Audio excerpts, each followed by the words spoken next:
Hi, Jason Canal, GQue Barbecue. Today I'm going to show you another excellent use for leftover barbecue as well as a fan pleaser for your tailgate. We're going to make barbecue nachos. What's going to set these nachos over the top is we're going to roast off some jalapeños as well as make a heavenly beer cheese sauce. If you want to see how we do that, it's coming up right now.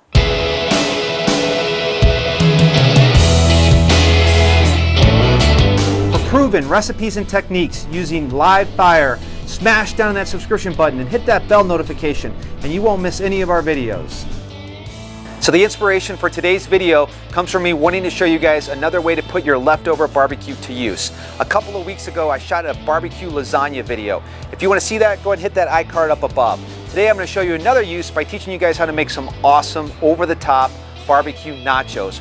What we're going to do differently today, since this is my go-to food for tailgates, nachos, is we're going to make a beer cheese sauce. What goes better with tailgate and football than beer and cheese, right? So we're going to make a beer cheese sauce, we're going to roast off some jalapeños and build a very decadent plate of nachos. Let me know down below what you guys like on your nachos, because today I'm going to show you what I like on mine.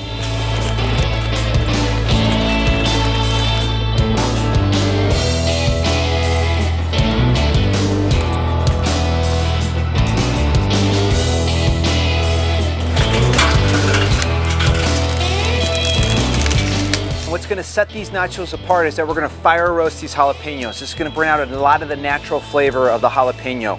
Super important when you do this, if you're working with your hands and you're not using gloves, do not rub your eyes under any circumstances. I've done that before and that's something you guys do not want to go through.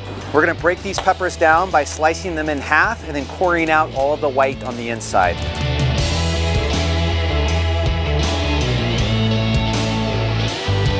So the best thing to do is coat these down with a little bit of oil.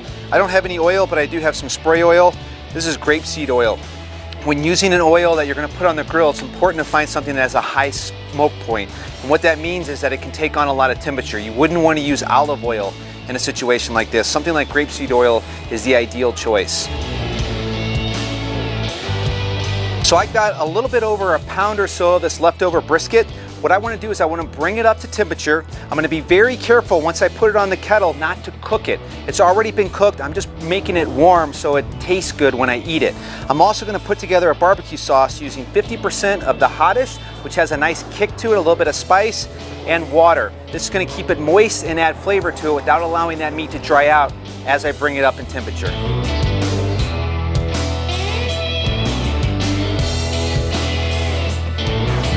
We're doing 2-zone cooking today.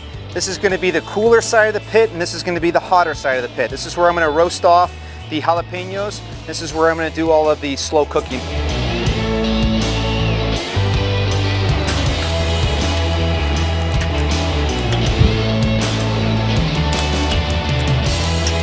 So what we're going for is color here on the peppers. We want to get that good char flavoring. Looks like we got it here, so I'm going to go ahead and remove these guys from the grill.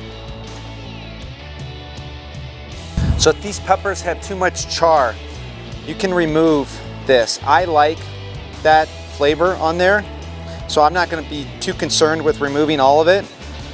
But if that's too much for you, you just take it off. What we're really going for is this nice kind of limp texture. It's going to bring a good grill, good char flavor to the pepper.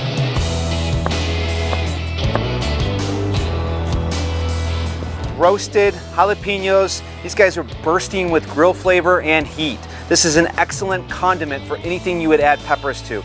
This is not something that you can duplicate by pulling it out of a jar. This is the only way to go if you want that really good pepper grill heat flavor.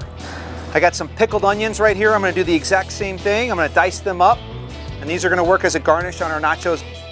The game's on, you got buddies over, you're drinking beer, you're drinking whiskey, you need some kind of snack item that's really going to take it over the top.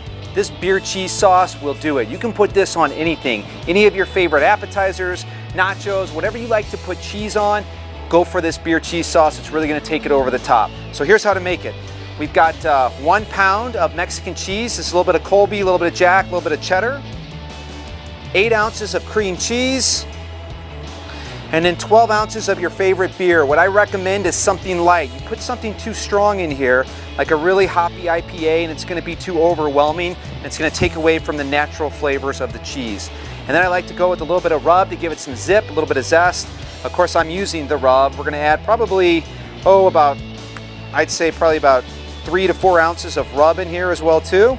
And then we'll put this on the pit and whisk it until it comes out to just the right texture.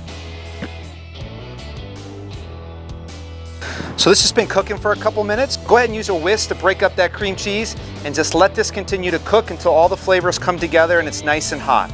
So this has been going for another 5 minutes. You can see it's starting to make a really good cheese sauce consistency. I still think it needs another 5 minutes or so. I see some big chunks of cream cheese in here. So I'm gonna let it go for another 5 or so minutes and check on it. Let's go ahead and whisk this. This is exactly what we're going for right here. I can see all the cream cheese has been incorporated and we've got a nice homogenous beer cheese sauce that's gonna go awesome on nachos. Let's check out the reheated barbecue brisket. This is very warm to the touch. It's a good time for it to come off right now. Look at how moist this is. We got the good flavor that's coming from the barbecue sauce. This is an excellent way to use reheated barbecue and make barbecue nachos.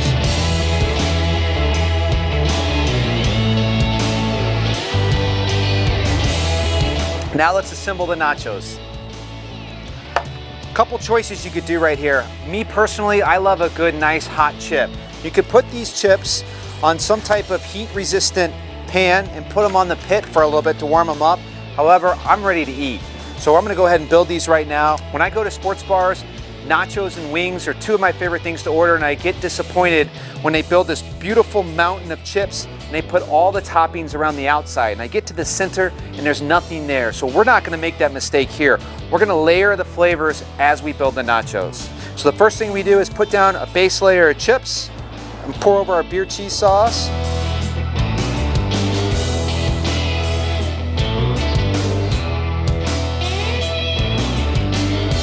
Some of our roasted jalapeños, pickled onions.